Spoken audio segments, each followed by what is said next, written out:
तो this is the question number 1, या फिर 2022 का एक क्वेश्चन है, ईयर में मेंशन कर देता हूं।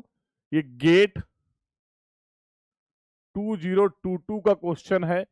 तो ये पहला क्वेश्चन है जो हम लोग डिस्कस करने वाले हैं। मोस्ट प्रोबेबल एमसीक्यू क्वेश्चन है। टाइप ऑफ क्वेश्चन की अगर बात किया जाए तो it is the MCQ question.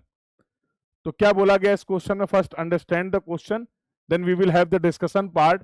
Most probable value of a quantity, किसी क्वांटिटी की मोस्ट प्रोबेबल वैल्यू क्या होती है?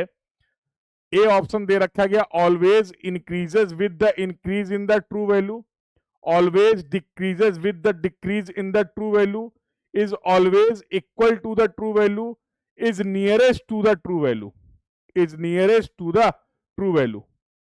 तो यहां पर कुछ बेसिक डेफिनेशंस हैं, अगर आपको वो क्लियर हैं तो आप आसानी से इस क्वेश्चन को आंसर कर पाएंगे। तो यहां पर पहली बात की गई मोस्ट प्रोबेबल वैल्यू क्या होता है, तो हम लोगों ने इसके बारे में ऑलरेडी डिस्कस कर रखा है।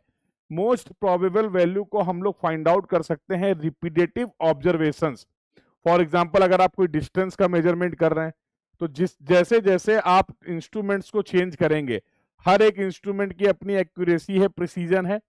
सिमिलरली जैसे जैसे आप सर्वेयर को चेंज करेंगे तो एक ही दो ऐसे पॉइंट जो कि फिक्स हैं, उनके बीच की सिंगल डिस्टेंस की आपको मल्टीपल वैल्यू मिलेंगी due to the change in the instrument, due to the change in the surveyor. Yes और नो? बट ऐसा प्रैक्टिकली कैसे पॉसिबल है कि अगर दो पॉइंट हैं जो कि फिक्स पॉइंट हैं और उनके बीच की डिस्टेंस बदल जाए? इंस्ट्रूमेंट बदलने से, सर्वेयर बदलने से उनके बीच की डिस्टेंस चेंज नहीं होनी चाहिए, वो तो फिक्स रहेगी। तो पहला टर्म आप डिफाइन करते हैं ट्रू वैल्यू। किसी भी मेजरमेंट की एग्जैक्ट वैल्यू जो होगी उसको हम लोग बोलते हैं true value. But practically it is very difficult कि हम किसी भी मेजरमेंट की एग्जैक्ट वैल्यू को बता पाए। अब हम एग्जैक्ट वैल्यू नहीं बता सकते तो हमने फील्ड में मेजरमेंट्स परफॉर्म किए। फॉर एग्जांपल, कोई डिस्टेंस मेजर करनी थी, मैंने 5 सर्वेयर को काम दिया, पांचों सर्वेयर ने अलग अलग इंस्ट्रूमेंट की हेल्प से लीनियर मेजरमेंट को परफॉर्म किया और मेरे पास 5 वैल्यू आ गई। उसकी मेजर्ड वैल्यू जो है 5 वैल्यू है। अब ऑब्वियसली उस डिस्टेंस को, एक डिस्टेंस को मैं 5 वैल्यू से रिप्रेजेंट नहीं कर सकता हूं। Yes, but what we can do, based on the principle of error of principle जो था, that is the least square, error का जो लीस्ट स्क्वायर प्रिंसिपल है, उसके बेसिस पे मैं मोस्ट प्रोबेबल वैल्यू को डिफाइन कर सकता हूं और मोस्ट प्रोबेबल वैल्यू को ही कंसीडर कर लेंगे। होगी नहीं, मोस्ट प्रोबेबल वैल्यू को ही हम लोग कंसीडर कर लेंगे एज ए ट्रू वैल्यू, उसको हम लोग कंसीडर कर लेंगे फॉर द फर्दर मेजरमेंट। तो ये बेसिक कहानी होती थी।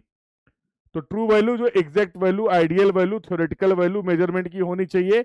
मेजर्ड वैल्यू जो हम फील्ड में मेजर कर रहे हैं, रिपीटेटिव मेजरमेंट्स अगर हमारे पास अवेलेबल हैं तो उन मेजरमेंट्स के बेसिस पे हम मोस्ट प्रोबेबल वैल्यू, ज्यादा संभावना है इस बात की कि जो वैल्यू आप बता रहे हैं, जिसको आप एमपीवी बोल रहे हैं, वही करेक्ट मेजरमेंट होगा। हाँ, तो इसके लिए हम लोगों ने क्या करा था, we have taken the mean. हम लोग मीन ले लेते थे, तो x bar is equal to x1 plus x2 and so on xn by n। तो सिंपल आप अर्थमेटिक मीन ले लेते थे। अगर आप वेट की भी बात करते थे तो फिर वहां पर हम लोग वेटेड एवरेज लेते थे, याद है? तो W1 x1 plus W2 x2, जहां पर वेट है of measurement Wn xn divide by W1 plus W2 plus W3 and so on Wn। तो इसको आप बोलते थे this is the weighted average and that is the mean most probable value, और इसको आप कंसीडर कर लेंगे एज अ ट्रू वैल्यू। तो ये कहानी हम लोगों ने पढ़ रखी है। अब देखते हैं ऑप्शन। तो आपने बोला मोस्ट प्रोबेबल वैल्यू होगा always increases with the increase in the true value. तो मोस्ट प्रोबेबल वैल्यू जो लगभग लगभग बराबर होगी ट्रू वैल्यू के, ये हमारे डिस्कशन का कंक्लूजन है। तो अगर इस कंक्लूजन को देखें तो मैं क्या बोल सकता हूं, सेकंड ऑप्शन देखते हैं, ऑलवेज इंक्रीज डिक्रीज की संभावना नहीं है। वो तो जो ऑब्जर्वेशंस आपके पास अवेलेबल है उसके बेसिस पे आप कमेंट कर पाएंगे। Is always equal to the true value, ऐसी कोई संभावना नहीं है। It may be, it may be equal to the true value, but always it will be equal to the true value. That is not the fact that we are assuming, we are considering, but ऐसा होगा नहीं। तो सबसे अच्छा option जो आप mark कर सकते हैं यहां पर जो मुझे दिख रहा है, you can go with the, आप जा सकते हैं विद द डी ऑप्शन, और डी ऑप्शन क्या बोलता है कि जो मोस्ट प्रोबेबल वैल्यू होगी is nearest to the true value, is nearest to the true value, yes और नो। तो we will go with the option D.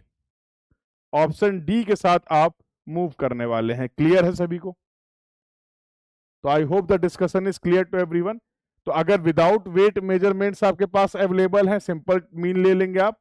अगर वेटेड, हर मेजरमेंट का वेट भी आपको पता है, in that case we will go for the weighted mean. तो I hope the discussion is clear to everyone. चलिए, बिल्कुल सही है आंसर, इसका मार्क करेंगे डी। और